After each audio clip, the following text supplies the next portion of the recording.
بسم اللہ الرحمن الرحیم۔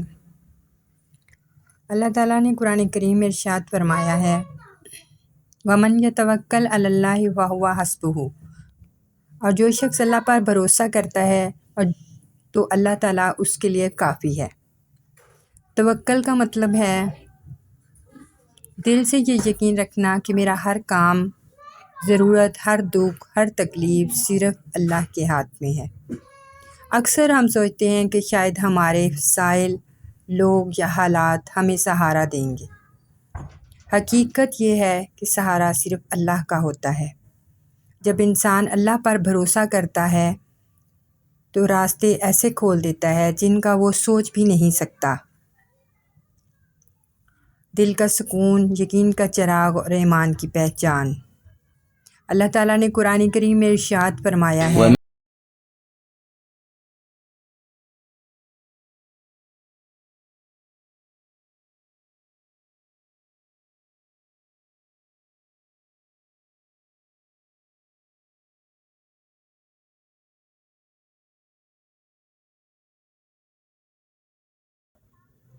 حضرت عمر بن خطاب رضی اللہ تعالیٰ عنہ فرمایا کرتے تھے کہ اگر تم اللہ پر ویسا ہی بھروسہ کرو جیسا کرنا چاہیے تو وہ تمہیں اسی طرح رزق دے گا جیسے پرندے کو دیتا ہے،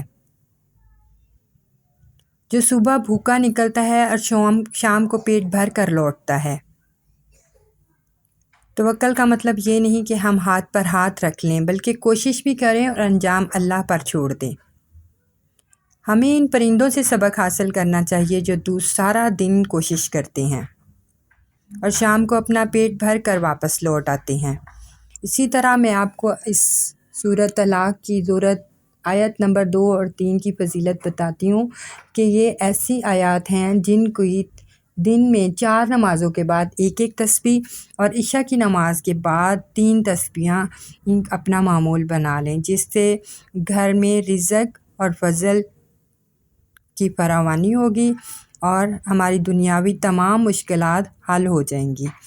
یہ ایک بہت بڑا خزانہ ہے جو قرآن پاک میں اللہ تعالیٰ نے ہمیں بتایا ہے، اور ہمیں اس پر عمل کر کے اپنی مشکلات کو دور کرنا چاہیے اور اسے اپنی زندگی کا معمول بنا لینا چاہیے۔